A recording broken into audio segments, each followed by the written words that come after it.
So before you even get started on sharing and starting to host a Zoom conference chat, just make sure you already have your account set up. And if you haven't done so yet, I included some YouTube videos, like tutorial videos on our Avid Tutor Google Classroom. So just make sure you browse those. Right now, I'm going to help you just set up that URL on Google Classroom.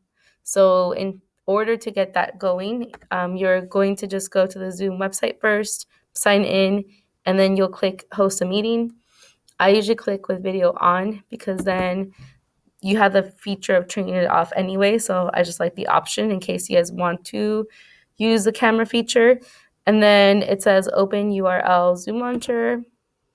Remember that using the camera is optional. We said like whatever you feel comfortable with at this point.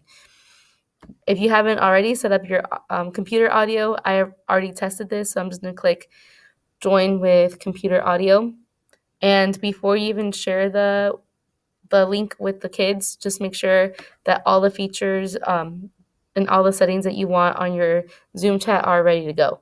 For example, if you don't feel comfortable sharing your video yet, then you want to make sure that this is turned off. Mine is currently turned off.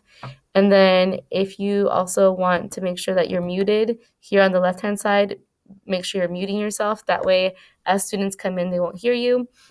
And then when you click the more feature, you have the option to like manage the participants that come in.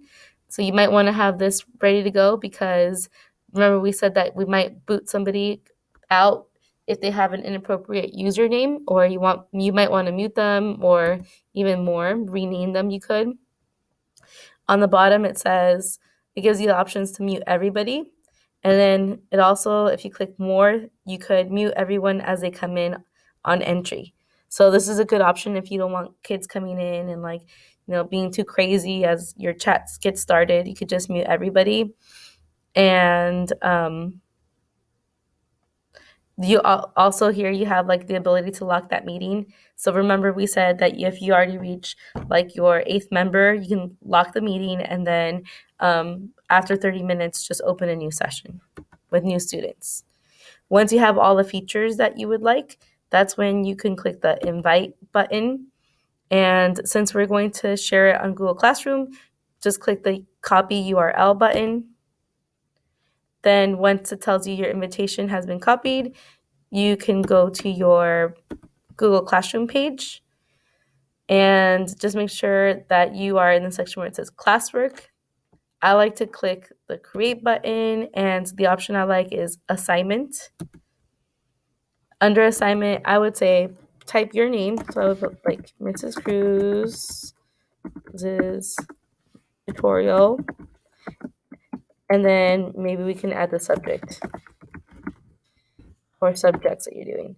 Under instructions, if we start seeing throughout the days that we have a lot of students, maybe we can say that like when the session will end. So if you start like at 9 o'clock and you have to start a new session, maybe put session ends at 9:30. Next session starts right after. Okay, that way they know that, when the next session starts. Once you're all ready, we need to click the add button to include the link. Then we would click link and then just paste the link that you got from the Zoom conference call. Click add link. It'll load, and then it's ready for you to sign once you see that it turns into that brown orange color. So then just click assign. So this is the way the kids will see it in the stream. They'll see that you posted a new assignment. It should say like your name, the tutorial, and then the subject. And then you should be good.